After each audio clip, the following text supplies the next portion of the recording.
अल्हम्दुलिल्लाहि रब्बिल आलमीन वल आक़िबतु लिल मुत्तक़ीन अस्सलातु वस्सलामु अलैका या सय्यिदल अंबियाइ वल मुरसलीन अम्मा बाद फ़अऊज़ु बिल्लाहि मिनश शैतानिर रजीम बिबरकति बिस्मिल्लाहिर रहमानिर रहीम या अय्युहल्लज़ीना आमनू इज़ा क़ुमतुम इलस्सलाति फ़ग़सिलू वजूहकुम व अयदियकुम इलल मराफ़िक़ि वमसहू बिरऊसिकुम व अर्जुलकुम इलल काबैन अल-आख़िर। सदक़ल्लाहु मौलानाल अज़ीम व सदक़ल्लाहु मौलानाल अज़ीम व सदक़ा रसूलुहुन नबियुल अमीनुल मतीनुल करीम व नहनु अला ज़ालिका लमिनश शाहिदीन व शाकिरीन वल्हम्दुलिल्लाहि रब्बिल आलमीन।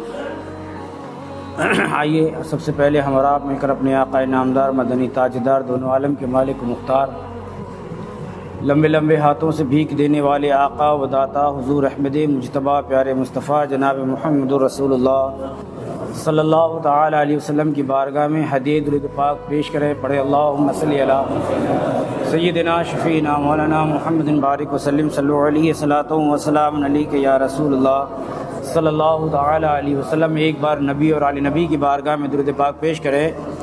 सल्लल्लाहु अला नबिल उम्मी व आलिहि सल्लल्लाहु अलैहि वसल्लम सलातो व सलाम अलैका या रसूलुल्लाह सल्लल्लाहु तआला अलैहि वसल्लम।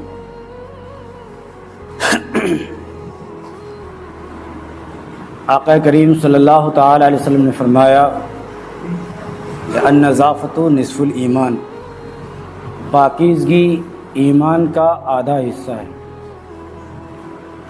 कि इंसान से जब गुनाह हो जाए तो अल्लाह के नबी ने भी फरमाया, अहादीस मुबारका मौजूद है, अल्लाह ने कुरान मजीद में भी फरमाया कि अगर बंदे से कोई गुनाह हो जाए तो अल्लाह की बारगाह में सच्ची तौबा करे और अल्लाह से अपने गुनाहों की माफ़ी चाहे और इस तरह अल्लाह से माफ़ी मांगे कि गोया जिस तरह के एक छोटा बच्चा अपनी ज़िद अपने माँ बाप से मनवाने के लिए रोता है, गिड़गिड़ाता है, लौटता है, उसी तरह एक छोटे बच्चे की तरह अल्लाह की बारगाह में रोए और गिड़गिड़ाए और अपने गुनाहों की माफ़ी अल्लाह से तलब करे। तो अल्लाह फरमाता है कि हम तुम्हारे तमाम गुनाहों को माफ़ फरमा देंगे और जो बड़े बड़े गुनाह तुम्हारे ज़िम्मे है हम उस तौबा के सबब उन बड़े बड़े गुनाहों को बड़ी बड़ी नेकियों में तब्दील कर देंगे।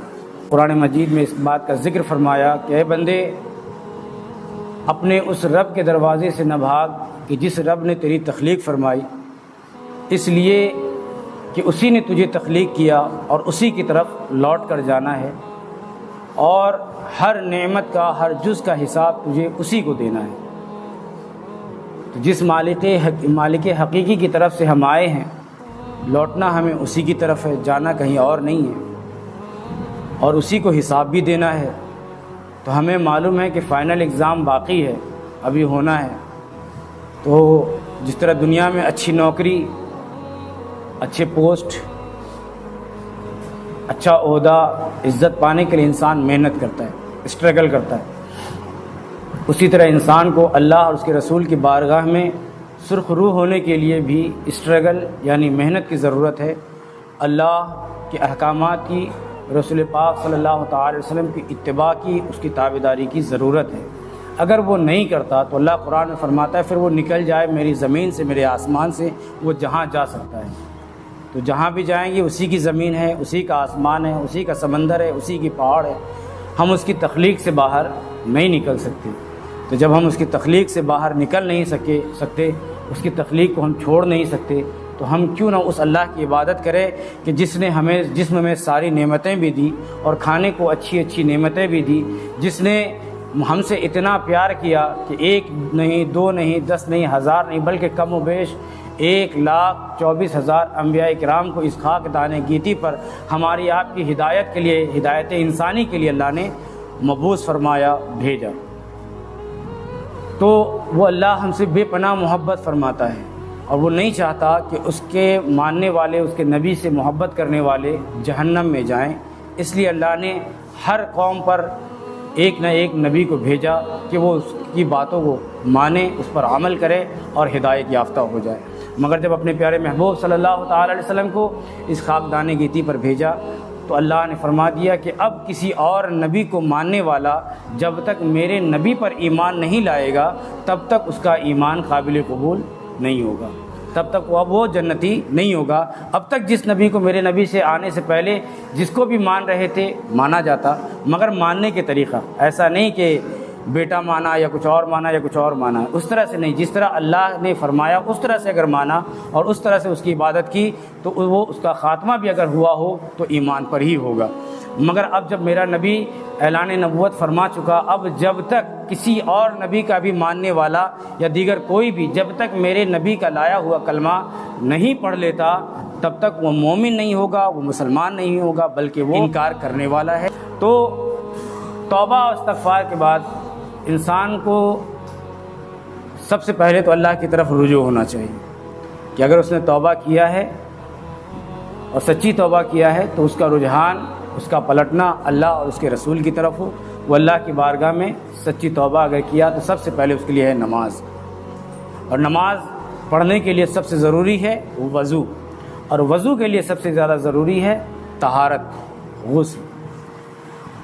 अगर बंदा पाक ही नहीं होगा तो वज़ू नहीं होगा, जब वज़ू नहीं होगा तो नमाज ही नहीं होगी, जब नमाज ही नहीं होगी तो वो जन्नत पे जो ताला लगा है, जिसे कहा गया नमाज जन्नत का ताला है और उस ताले की कुंजी वज़ू है, और वज़ू की कुंजी जो है वो तहारत है, तो हर एक चीज़ से एक परत दर परत खुलता जाएगा। तो सबसे पहले इंसान को पाक और साफ़ होना ज़रूरी है, ज़हनी तौर पर भी वो साफ़ हो, दिली तौर पर भी साफ़ हो, दिमाग से भी साफ़ हो, दिल से भी साफ़ हो, और कपड़ों से भी साफ़ हो, और जिस्म से भी साफ़ हो। दिमाग से साफ़ सुथरा कि उसका ज़हन जो है वो किसी हराम चीज़ की तरफ लगा हुआ ना हो।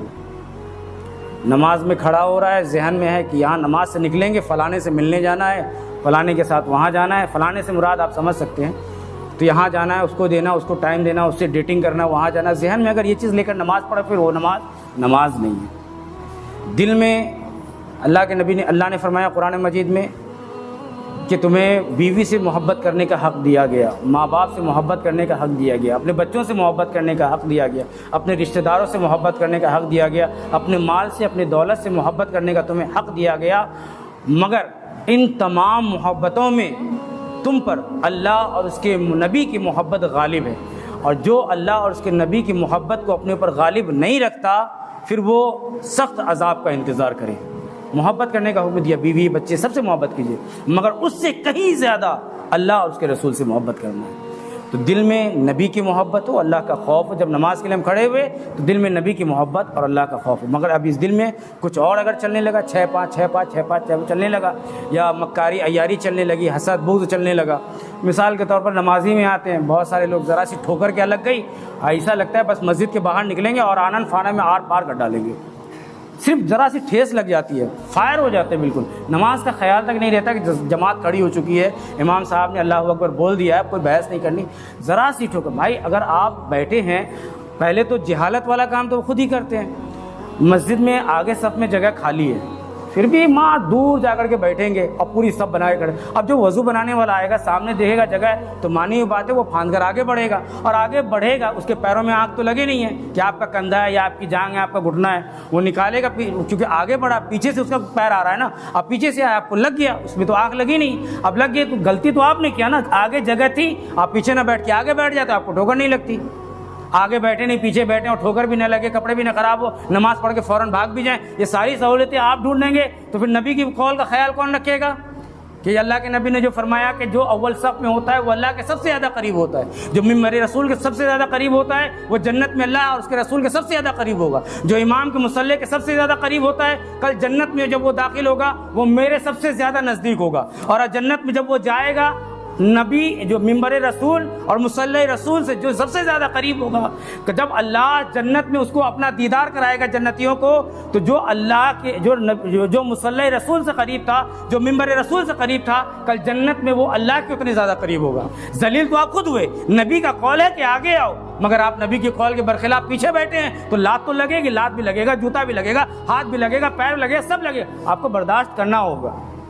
खारिज मस्जिद में जाके नमाज़ पढ़ेंगे, अलग से जाके नमाज़ पढ़ेंगे, खड़े हो जाएंगे। अब कहेंगे कि वज़ू का पानी लो भाई, वज़ू का पानी टपक रहा है। भाई वज़ू खाने में बैठेंगे, आदमी वज़ू बना के निकलेगा, पानी टपकेगा, आपके ऊपर भी गिरेगा, आपके सजदे की जगह पे भी गिरेगा। मगर अल्लाह के नबी ने फरमाया जहाँ वज़ू का पानी गिरे, जहाँ वज़ू का पानी टपके, वो वज़ू का पानी जो निकला वो गुनाहों करने का निकला, वो माए मुस्तमल है, इस्तेमाल किया पानी, वो मकरूह पानी है, उस जगह पे सजदा ना करो। इसलिए कहा गया कि वज़ू का पानी मस्जिद में न टपकाया जाए।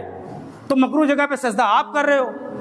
बार बार कहा गया कि वहाँ पे ऐसी जगह पे नमाज ना पढ़ो जहाँ लोग वज़ू बनाते, मगर नहीं, पढ़ना वहीं पे है, बात किसी की मानना नहीं है। खैर बहरहाल, तो जहाँ आप इतना बर्दाश्त करते हैं, आपको हल्की ठोकर भी बर्दाश्त करनी होगी अगर आपने आगे जगह छोड़ी है। तो मस्जिद में हसद, बुग़्ज़, अदावत की जगह नहीं है। तो दिल में अल्लाह और उसके नबी का खौफ हो, उस नबी की मोहब्बत हो, और उस मोहब्बत में जो नमाज पढ़ी जाए तो हुजूर ने फरमाया फिर अगर वो कम इबादत भी अगर करता है और अल्लाह की कम नेमतों पर भी अगर राज़ी है, तो अल्लाह कल उसके कम अमलों पर भी हश्र में राज़ी हो जाएगा। मगर दौलत इतनी चाहिए, अमल इतना सा है ना। शब क़द्र में या अल्लाह दे दे, अल्लाह दे दे, और इशा के बाद से शुरू हुए फजर तुलू तक अल्लाह दे दे, ये भी दे दे, वो भी दे दे, कार दे दे, दौलत दे दे, जायदाद दे दे, अच्छी बीवी दे दे, अच्छा बच्चा दे दे, बेटा दे दे, बेटे को नौकरी दे दे, नौकरी में ये दे दे और वो दे दे, सब कुछ मांगा, अल्लाह ने दे दिया। तो इबादत मांगा तो इतना, और जब इबादत की बात आई तो शब क़द्र में पढ़ेंगे, 5 रमज़ान में, या तो शब बारात में, या तो रबीउल अव्वल में, या ऐसे ख़ास मौक़ों पर एक दिन इबादत कर लेंगे, उसके बाद सिर्फ जुम्मा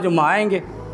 तो इबादत के नाम पे इतना सा और लेने के नाम पे इतना सा, तो अल्लाह के महबूब ने फरमाया कि जो इतना मांगता है अल्लाह उससे इतना हिसाब भी लेगा, और जो इतना मांगता हो इतने में खुश रहता है फिर अल्लाह उससे इतने में ही खुश हो जाएगा। तो हम देखें हम कितने में खुश हैं, जितने में आप खुश हैं उससे कहीं ज़्यादा अल्लाह को आपसे चाहिए। हम इबादत करेंगे, वही इबादत अल्लाह ने फरमाया मैंने इंसानों और जिन्नातों को नहीं पैदा किया इल्ला मगर इबादत के लिए। तो मकसद तो हमारा इबादत है पैदा करने का, हमारे पैदा करने का मकसद ही इबादत है, अल्लाह की बारगाह में सजदा है, नबी से मोहब्बत है। खाना कमाना ये फरमाया अल्लाह ने, ये तो हमने तुम्हारे दिलों को खुश रखने के लिए, कि तुम्हारा दिल मुतमईन हो, मुस्तरिब हो, इसलिए हमने तुम्हें औलाद दिया, घर दिया, जायदाद दिया, दौलत दिया, ताकि तुम इसकी चाहत में जियो। वरना सिर्फ अगर इबादत ही इबादत हो तो फिर इंसान पूरा सिर्फ इबादत ही है और कुछ तो है ही नहीं, तो जीने में वो मज़ा नहीं रहता। इसलिए ज़िंदगी में उतार चढ़ाव, दर्द, खुशी, गम, सारी चीज़ें दी गई, मगर साथ में कहा खुशी हो तो भी सब्र करो, गम हो तो भी सब्र करो, और फिर फरमाया जो सब्र कर गया कामयाब वही है। तो सबसे पहले आती है तहारत, यानी कि गुस्ल का अच्छी तरीके से होना।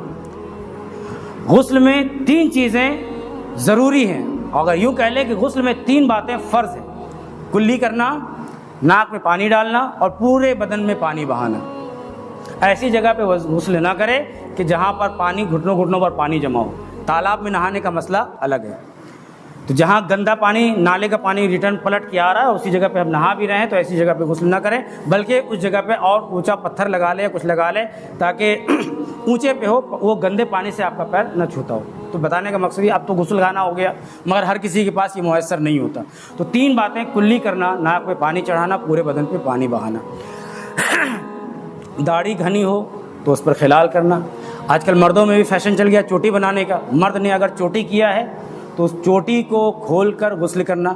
मगर अगर औरत ने चोटी किया है और चोटी उसकी ढीली है कि पानी उसकी जड़ों तक, बालों की जड़ों तक पहुंच जाएगा, तो उसको चोटी खोलने की ज़रूरत नहीं है। मगर औरत की चोटी इतनी कस के गुथी हुई है कि पानी अंदर तक नहीं जाएगा, क्योंकि जब खोबा बनाया जाता है तो बड़ी खींच के जो है टाइट करके बनाया जाता है, जिससे एक परत की तरह बालों में बन जाता है, जिससे पानी अंदर नहीं जाता। तो अगर औरत की चुटिया अगर ठोस बंदी है तो उसको पूरी चोटी खोलनी पड़ेगी, और अगर ढीली ढाली है कि लचर पचर करती है, ऊपर से भी बाल अगर ऐसे करें तो निकल आती है, तो ऐसी सूरत में अगर पानी अंदर चला जाएगा यकीनी तौर पर, तो उसको खोलने की ज़रूरत नहीं है। औरत चूड़ी को भी हिलाएगी, आदमी अंगूठी पहनता है अंगूठी को भी हिलाएगा, औरत नथ पहनती है, बेसर पहनती है तो बेसर को भी हरकत देगी, पानी अंदर। यही चीज़ वज़ू में भी है, यही गुस्ल में भी है। जिस बहुतों के पेट बड़े होते हैं, चाहे वो औरत हो चाहे मर्द हो, पेट जब नीचे लटकता है तो जो जड़ होती है वहाँ पर सिकुड़न होती है, तो उस पेट को ऊपर करके उस जगह का धोना।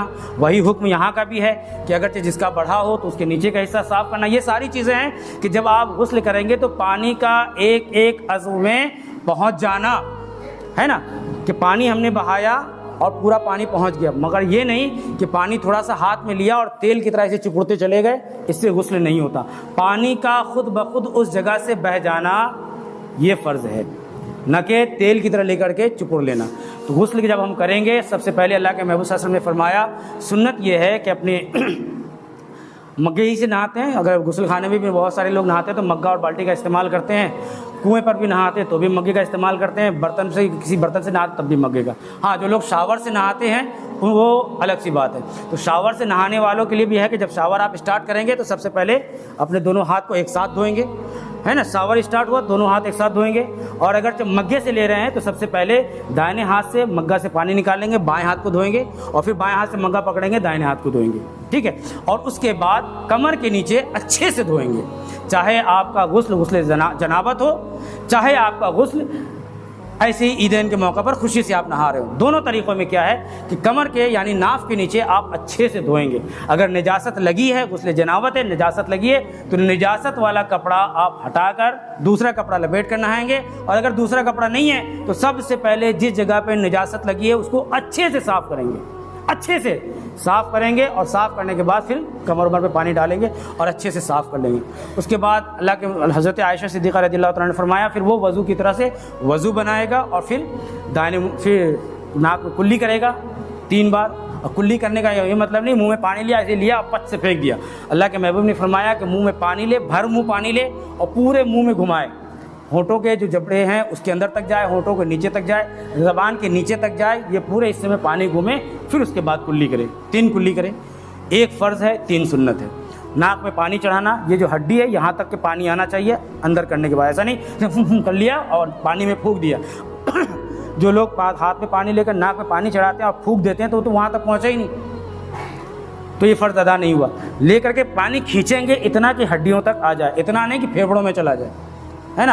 आराम से खींचेंगे, हड़बड़ाहट में नहीं खींचेंगे, आराम से खींचेंगे, नाकों नथनों तक आ जाए और फिर नाक झाड़ लेंगे। 3 बार करेंगे और उसके बाद दाहिने मुंडे पर पानी डालेंगे, फिर बाएं पर डालेंगे, फिर सर पर डालेंगे। ये तरीका गुस्ल का है। तो निजासत साफ़ करें। उसके बाद जब पूरा हो जाए, गुस्ल कर लिया, फिर उसके बाद बदन के मैल और कुचैल निकालने के लिए वो साबुन का इस्तेमाल करते हैं, शैम्पू, जो भी चीज़ आप लगाते हैं। उसके बाद पूरे बदन पे अच्छे से साबुन वगैरह जो भी आप लगाते लगाएंगे और फिर उसके बाद उसी तरह पूरे बदन पे पानी बहाएंगे। और ऐसा पानी बहाएंगे कि कोई जगह खाली न बचे। ये गुस्ल हो गया जिससे आप पाक हो जाएंगे। और उसके बाद अब आप चाहते हैं कि वज़ू कर लें, तो जो शख्स गुस्ल के बाद वज़ू बनाता है, पहले नहीं बाद में, गुस्ल करने के बाद वज़ू बनाया, तो उस वज़ू से आप नमाज भी पढ़ सकते हैं। और जो लोग नंगे नहाते हैं, बिना कपड़ों के शावर में नहाते हैं या बाथरूम में नहाते हैं, बिना कपड़ों के नहाते हैं, तो उसके लिए हुक्म है कि वो बैठ कर नहाए। अगर बदन में कपड़ा ढककर नहाता है तो वो खड़े होकर भी नहा सकता है। उत्तर और दक्षिण, पूरा पश्चिम न हो। गुस्ल का तरीका क्या है? उत्तर दक्षिण हो, पूरा पश्चिम न हो। और अगरचे बिना कपड़ों के नहा रहा है तो वो उत्तर दक्षिण बैठ कर नहाएगा, खड़े होकर नहीं नहा सकता, इसलिए कि बहुत सारे इसके मसाले और जिधर जाएंगे बात तवील हो जाएगी। तो उत्तर दक्षिण नहाना है, पूरा पश्चिम नहीं। बगैर कपड़ों के नहाएंगे तो बैठ कर नहाएंगे, कपड़ा पहन कर नहाएंगे तो खड़े होकर नहाए, चाहे बैठ कर नहाए, वो आपकी मर्ज़ी। तो उसमें अगर आप वज़ू बनाते हैं तो उस वज़ू से नमाज भी पढ़ी जा सकती है अगर आपने गुस्ल के बाद वज़ू किया। तो ये हो गई पाकी, जिस्म हमारा पाक हो गया। अब अगर इसके बरखिलाफ़ अगर हम करते हैं या इसके अलावा अलग से जाते हैं तो हमारा गुस्ल नहीं होता है। बाकी बहुत सारे सवालात गुस्ल के ताल्लुक़ से आपके जहन में होंगे या नहीं भी होंगे, तो बाद में जब सोचेंगे तो शायद आ जाए। तो बिला किसी तकल्लुफ़ के आप पूछ सकते हैं, आप पूछा करें, इसलिए कि इल्म पूछने से बढ़ता है। अगर आप पूछेंगे, हमको जो बताना मकसद है मोटी चीज़ें, वो मैंने, जैसे अल्लाह ने कुरान में मोटी मोटी चीज़ें बता दी। हराम क्या है? जुआ है। हराम क्या है? सट्टा है। हराम क्या है? शराब है। अब बारीकी में अगर जाना हो तो अल्लाह के महबूब के पास जाओ। साहबा ने हुजूर से पूछा। और जो कुरान जो कहते हैं ना कि हदीस को नहीं मानेगा, जो कुरान में वही बताओ, तो बिरयानी तो है नहीं। जो लोग दलीलें मांगते हैं, कुरान से दिखाओ, कुरान से दिखाओ, कुरान से दिखाओ, हम कहते हैं मुर्गा दिखाओ, मुसल्लम दिखाओ, ये दिखाओ, वो दिखाओ, कहाँ है कुरान में? नहीं है। मगर इंसान खाता है ना, जायज़ तो है ना। शादी ब्याह में महंगे महंगे टेंट करना, ये करना, खड़े होकर खाना, कहाँ लिखा है कुरान में? दिखाओ ना। नहीं है। तो हर चीज़ कुरान से नहीं मिलती। कुरान में मोटी एक मिसाल दी गई। अब इसकी वजाहत अगर चाहिए, इस कुरान की आयत की वजाहत चाहिए, तो अल्लाह के नबी की बारगाह में जाओ, यह अल्लाह का महबूब बताएगा। तो जो हदीसें हैं वो कुरान की वजाहत ही है, अक्सर और बेशतर कुरान की वजाहत है। जो कुरान की आयत है वो है। तो इसलिए जो मोटी बातें थी वो भी मैंने बताई, क्योंकि हर बात आधे घंटे में बताना काफ़ी नहीं है। तो आपके जहन में जो बारीक सवाल पैदा होते हैं वो आप पूछें और इत्मीनान से पूछें, इंशाल्लाह आपको उसका जवाब मिलेगा। अब उसके बाद आता है नमाज के लिए गुस्ल। अल-वज़ू मिफ्ताह सलात, वज़ू नमाज की कुंजी है। तो वज़ू में 4 फ़र्ज़ हैं। कुल्ली का, चेहरा का धोना, हाथ का धोना, टहनियों समेत, सर का मसा करना और पैर के टखनों को धोना। ये 4 चीज़ें वज़ू में फ़र्ज़ हैं, बाकी जितनी हैं सुन्नत है और मुस्तहब है। इन चारों में से कोई एक चीज़ भी अगर छूट जाती है तो वज़ू नहीं होगा। अब चेहरा कितना धोएं? कुल्ली करना, नाक पे पानी चढ़ाना, गर्दन का मसा करना, कान में उंगली घुमाना, ये सब मुस्तहबात में से है। 3-3 बार धोना ये सुन्नत है, 1 बार धोना फ़र्ज़ है, 3 बार सुन्नत है। तो ये सब सारी मसाइलें अलग हैं, ये जब आप पूछेंगे तो हम बताएंगे, मगर मोटी चीज़ें बताते हैं। 4 चीज़ें वज़ू में फ़र्ज़ हैं, चेहरे का धोना, हाथ का धोना, सर का मसा करना और पैरों को गट्टों से टखनों समेत धोना।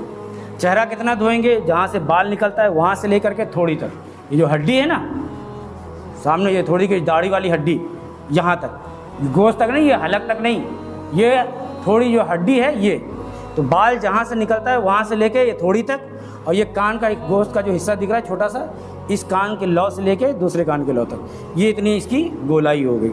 इतने हिस्से को धोना। अब इस बीच में कहीं भी बाल के बराबर भी जगह न छूटे, न पानी को हाथ में लेकर के चिपड़ेंगे और ना ही पानी को लेकर के फट फट मुंह में मारेंगे, बल्कि कहा पानी लेंगे और इत्मीनान से पूरे मुंह को धोएंगे। दाढ़ी अगर घनी है तो उसमें खिलाल करेंगे। नाक में औरत ने बेसर पहना है तो उसको हरकत देंगे। चेहरे पे अगर क्रीम पोत के रखे हैं तो क्रीम को अच्छे से धोएंगे। ऐसा धोएंगे कि पानी डालने के बाद जैसे प्लास्टिक के पानी सर से उतर जाता है वैसे नहीं उतरना, पानी चेहरे पर रुकना चाहिए। तेल लगा है, क्रीम लगा है, वैसलीन लगा है, कुछ भी लगा है तो उसको पहले साफ़ करेंगे। पान अगर खाया है तो पान की परतों को साफ़ करेंगे। दांत में लोग पान खाते हैं, मसाला खाते हैं, तो दांत के जबड़ों में, दांतों में सुराखों के बीच में मसाला फंसा रह जाता है, सुपारी फंसी रह जाती है, मसाले का परत जो गर्दा होता है वो गर्दा अपनी जगह बना लेता है, उस जगह को अच्छे से साफ़ करना है ना। तो ये सारी चीज़ें हैं। तो चेहरे को धोएंगे और उसके बाद हाथों को, ये जो कोहनी है, कोहनी की हड्डी है, इससे थोड़ा ऊपर जहाँ तक ये हड्डी ख़त्म हो जाए, यानी कि ये पूरा कोहनी के 1-2 इंच ऊपर, जहाँ तक आस्तीन समेटते ऊपर तक पूरा हाथ धोने का हुक्म यहाँ तक है। मगर अल्लाह के महबूब ने फरमाया पूरा हाथ यहाँ तक नहीं धोना कि दुश्वारी होगी सर्दियों में और कपड़ों को समेटने में, तो इसलिए कहा इतना वाजू, कोहनी के ऊपर तक हाथ को धोना। अंगूठी पहनी है तो हरकत देंगे। चूना खा खा करके अगर नाखूनों के अगल बगल में अगर जगह बना लिया है, जम गई है, चूना अगर जम गया है तो पहले उसको छोड़ाएंगे, उसके बाद, वरना अगर नहीं छोड़ाया तो वज़ू नहीं होगा। नाखून किसी के बहुत बड़े बड़े होते हैं, बड़े नाखून रखने से नाखून के पोड़ के अंदर जो यहाँ पानी नहीं पहुँचता, जिसकी वजह से न तो गुस्ल होता है न वज़ू होता है, तो इसलिए नाखून छोटे रखना और वहाँ तक के भी पानी का पहुँच जाना। अंगूठी पहनी है तो उसको साफ़ करना। तेल वगैरह अगर लगाया है तो उस तेल वगैरह को पहले साफ़ करना, अच्छे से धो लेना ताकि पानी वहाँ पर जमे। और अगरचे किसी को ज़ख़म निकला है, ज़ख़म है, अगर उतार कर उस पर पानी बहा देंगे तो नुकसान नहीं होगा तो ठीक है, मगर अगर उस पर पानी लगेगा तो नुकसान है। तो पट्टी इतनी की ज़रूरत भर की हो, ऐसा नहीं मान लपेट के खूब मोटा कर दिया, तो जितनी ज़रूरत भर की अगर उस पर पट्टी लगी है तो उस पर यहाँ धोएंगे, मगर पट्टी की जगह पे हाथ को तर करके, दाएं पे है तो बाएं को, बाएं है तो दाएं को, हाथ तर करके उसके ऊपर ऐसे उंगली फेर लेंगे, ये मसा हो जाएगा। यही हुक्म गुस्ल का भी है कि अगर ऐसा कोई ज़ख़म है जिससे पानी बहेगा तो नुकसान होगा, पट्टी हल्की है तो उसके ऊपर आप मसा कर लेंगे, ज़्यादा मोटी और ज़रूरत से ज़्यादा मोटी पट्टी न हो। उसके बाद सर का मसा करेंगे। बाज़ अइम्मा के नज़दीक एक बाल का छू लेना भी मसा हो जाता है, मगर इमाम आज़म अबू हनीफा ने फरमाया कि चौथाई सर का मसा करना, यानी जहाँ से बाल निकलता है वहाँ से लेकर के पीछे खोपड़ी की जहाँ हड्डी ख़त्म होती है, पीछे की हड्डी, अगर आप पीछे हाथ लगाएं तो हड्डी है, गुद्दी के 2-3 इंच ऊपर हड्डी ख़त्म है, तो एक यहाँ जहाँ बाल निकलता है, एक ये 4 उंगली लेंगे, 1 2 3 ये 4, पीछे तक जहाँ आएगा वहाँ हड्डी आ गई। तो आगे से पीछे इन 3 उंगलियों को एक साथ मोड़ेंगे, ये 3 उंगलियों को ये लेंगे और पीछे तक ले जाएंगे हड्डी तक, ये मसा हो गया, ये हमारा फ़र्ज़ अदा हो गया। अब इसके बाद ये आगे लाना है ना, ये तल्लू गद्दों से आगे लाना, 2 उंगलियों से ये सुराख में उंगली घुमाना, अंगूठा पीछे से आगे लाना और फिर पीछे की तरफ से, हाथ के पीछे की तरफ से ये गर्दन का, ये गर्दन का। चूमना नहीं, चूमना मकरूह है, ये ध्यान रखें। बहुत लोग वहाँ चुम्मा कर शुरू कर देते हैं, तो ये चूमना मकरूह है, नहीं चूमना है। गर्दन का मसा किया, बस हो गया। ये चौथाई सर का मसा हो गया जो फ़र्ज़ है इमाम आज़म अबू हनीफ़ा ने जो फरमाया। अब पैरों को गट्टों समेत धोएंगे, पैरों जो टखने हैं उस टखनों समेत ऊपर तक पैर को धोएंगे। और पैर की उंगलियों की खालें जो है सिकुड़ी हुई होती हैं, इसलिए कहा गया छोटी उंगली से उसको साफ़ करेंगे और हर उंगली को पीछे हाथ से पकड़ के यूँ ऊपर सीधा सीधा करके उन खालों को धोएंगे ताकि किसी भी सिकुड़न को सूखा न रह जाए, हर जगह पानी आसानी के साथ पहुंच जाए। तो चूड़ी हो, कलाबा तो वैसे मर्द के लिए हराम है, नहीं पहन सकते। जो लोग कलाबा पहनते हैं अल्लाह के वास्ते कलाबा उतार दें। कलाबा मर्द के लिए हराम है। मर्द के लिए क्या, अगरचे वो काफिरों की निस्बत करता है तो वो भी हराम है और उसका गुनाह है। तो इन सब चीज़ों का हम ख्याल रखेंगे। तो इस बार गुस्ल हो गया, वज़ू हो गया। वज़ू में काफ़ी बातें अभी रह गई है, इंशाअल्लाह इसके बाद नमाज का तरीका आइंदा जुमा बताएंगे। जो कुछ बताया अल्लाह उस पर मुझे, आपको, हम सब को अमल खैर की तौफ़ीक़ अता फ़रमाए। अस्तग़फ़िरुल्लाह रब्बी मिन कुल्लि ज़ंबि व अतूबु इलैह। अस्सलामु अलैकुम व रहमतुल्लाहि व बरकातुहू।